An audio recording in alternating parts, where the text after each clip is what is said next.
and why was it inserted as a Second Amendment? So the Constitution, what was it, 1790 something, right? Came about.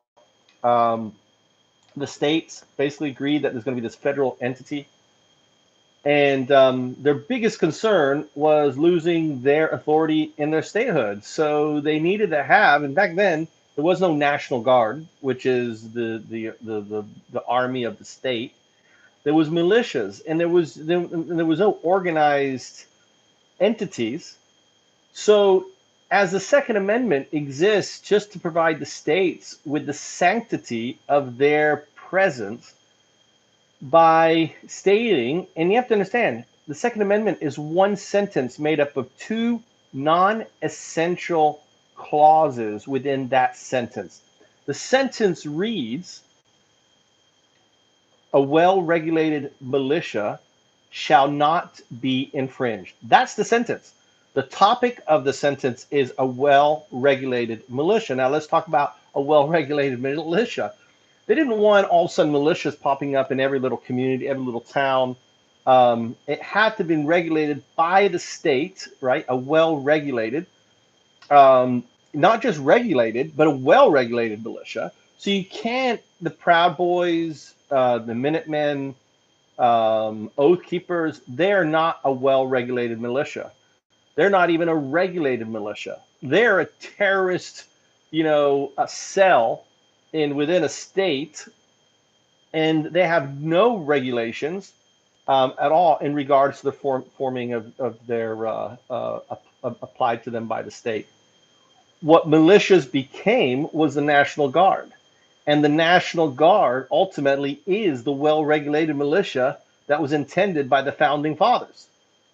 So the Second Amendment lie that has been usurped by the NRA in the 1970s and been misused is the death of millions of Americans, children. Right now, we've just seen murdered, right? Because it is wrongly applied, and just like Roe versus Wade, and this is the dialectic was overturned, we can overturn the interpretation of the current misinterpretation of the Second Amendment and get guns gone. We need to get guns gone in America. I live in Japan. The guy had to make his own fucking shotgun to shoot one guy who ultimately donated to a cult which bankrupted his mother. That's what happened with Abe, right? And I have a talk on it. Go down there and listen to it. So the second part of this non-essential clause. Now, if it was essential clause, there would be no comma. That's the rule in English. If it was essential clause, this is a non-essential, which means you can remove it, and the sentence still has meaning. The core meaning is that that a well-regulated militia is essential for the safety of a state, right? So that's in there. So it's giving the states like, listen, you need to have it, and finally, who's going to make up this militia? The people of a well-regulated militia shall not be infringed on in regards to having guns, right? Have the right to bear arms. So those two parts, again, refer to a well-regulated militia. So you need to, as people, talk about the Second Amendment, you need to say, have you read the Second Amendment?